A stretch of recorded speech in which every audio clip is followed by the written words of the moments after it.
Kenapa ya Ustaz, saya sering dengar ngapain sih baca Yasin pada malam Jumat? Saya tahu si Ustaz baca Al-Kahfi lebih baik. Tapi memang salah kalau baca surah Yasin pada malam Jumat pada malam Jumat. Mohon penjelasannya. Bukan salah kalau seandainya Anda kebetulan baca dari Al-Baqarah sampai akhir terlintas surah Yasin, atau Anda memang lagi pengen baca surah Yasin pada saat itu. Yang keliru kalau Anda tentukan setiap malam Jumat baca Yasin. Penentuan sebuah ibadah di waktu tertentu itu butuh dalil, butuh penuntun, gitu kan, penuntun. Kalau Al-Kahfi jelas ada perintahnya, Kalau ini tidak ada perintahnya, tidak ada hadis yang khusus menjelaskan baca Yasin di malam Jumat. Nah, kalau kita kebetulan mau pengen baca surah Yasin, umum saja gitu, bukan karena ditentukan malam Jumatnya, maka dibaca silahkan. Tapi kalau dihubungkan dengan waktu malam Jumat gitu kan, apalagi dengan tempat tertentu, ini butuh dalil penjelasan, butuh dalil untuk menjelaskan. Jadi sebenarnya tujuannya ikhwas sekalian bukan menyoroti surah Yasinnya, jangan salah faham masalah ini. Tapi saya hanya ingin mengajak kita semua ini kembali kepada kemurnian ajaran Nabi Muhammad SAW. Apa yang beliau tuntun kerjain, yang tidak ada tuntunannya jangan ditambah. Sedangkan yang sudah ada sudah banyak sekali gitu kan. Kalau kita hanya pilih Yasin daripada surah Al-Kahfi, berarti kita meninggalkan yang lebih pantas gitu kan. Semestinya begitu.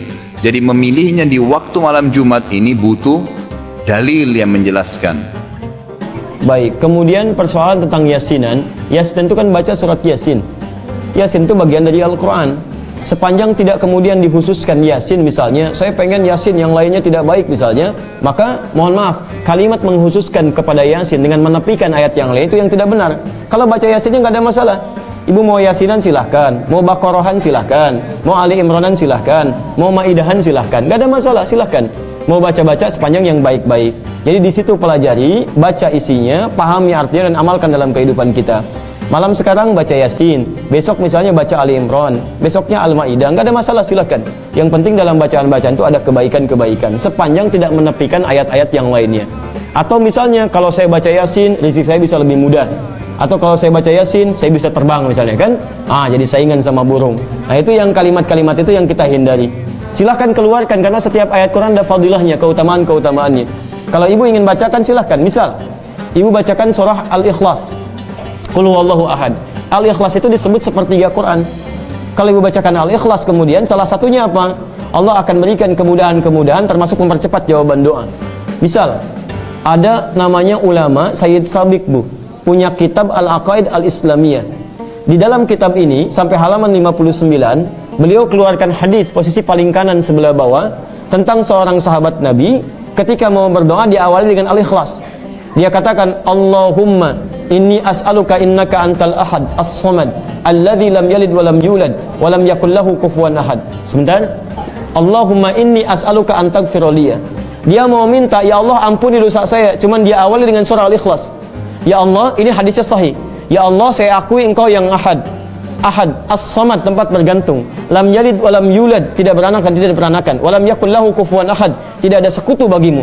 Permohonannya, Allahumma inni as'aluka an taghfira li. Ya Allah, mohon ampuni dosa saya.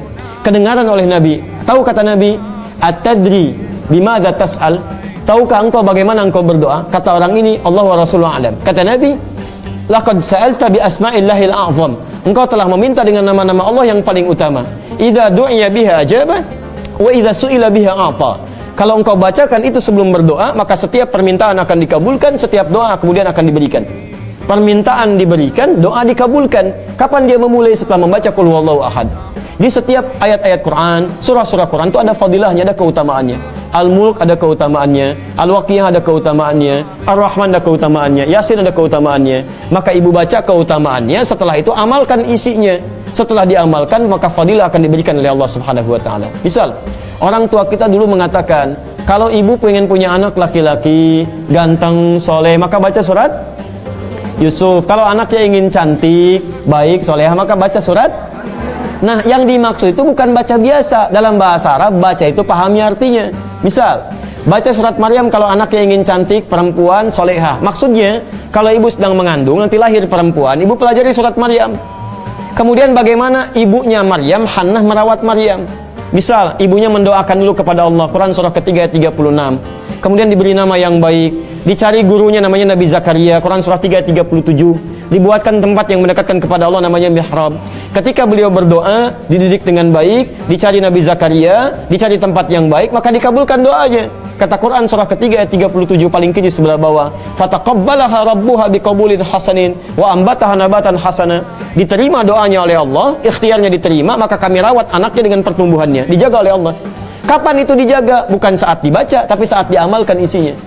Makanya kalau ibu punya anak perempuan dikandung, lahir perempuan, ingin soleh seperti Maryam, bukan cuma dibaca surat Maryam, tapi diamalkan isinya. Bagaimana Hannah merawat Maryam? Ibu cari kemudian guru yang baik, cari sekolah yang baik, doakan dengan baik. Kalau ibu cuma baca surat Maryam, tapi tidak pernah diamalkan isinya, sampai kiamat kurang 2 hari, gak akan jadi. Gak akan jadi. Sama dengan surat Yusuf dan sebagainya. Di ibu mau yasinan, silahkan baca surat Yasin, pahami isinya, lihat fadilahnya, amalkan isinya. Setelah Yasin selesai, naikkan kemudian sebelumnya Fatir sampai ke Al-Baqarah sampai ke Al-Fatihah. Al-Fatihah ada manfaatnya. Ibu tahu di antara fadilah surah Al-Fatihah? Misal bisa menyembuhkan penyakit dengan izin Allah. Dulu orang kena kalajengking, Bu, orang Arab, kepala suku. Disengat kalajengking Arab, Bu, nggak main-main. Kena kalajengking Arab, disengat tuh. Ya, cari obat, nggak ada obatnya. Bagaimana kemudian obatnya? Ketemu para sahabat, dikatakan, siapa yang bisa menyembuhkan? Kata dia, dengan izin Allah. Dibacakan Al-Fatihah, Bu, sekali. Cuman dibacakan Al-Fatihah sekali, sembuh. Padahal tidak ada obat yang lain. Begitu dibacakan Al-Fatihah sekali, sembuh. Kenapa orang sekarang baca Al-Fatihah ribuan kali nggak sembuh-sembuh? Masalahnya bukan Al-Fatihahnya, karena bacaan dia tidak sama dengan bacaan orang dulu. Orang dulu dipahami isinya, dihayati maknanya, dia baca dengan iman. Jadi kalaupun ibu ingin belajar Yasin, baca kemudian isinya, terjemahannya baca, fadilahnya amalkan isinya. Setelah itu baca surat-surat yang lainnya, maka Allah akan berikan keberkahan di dalamnya. Jelas ya? Kita akhiri dengan doa kepada Allah Subhanahu wa taala.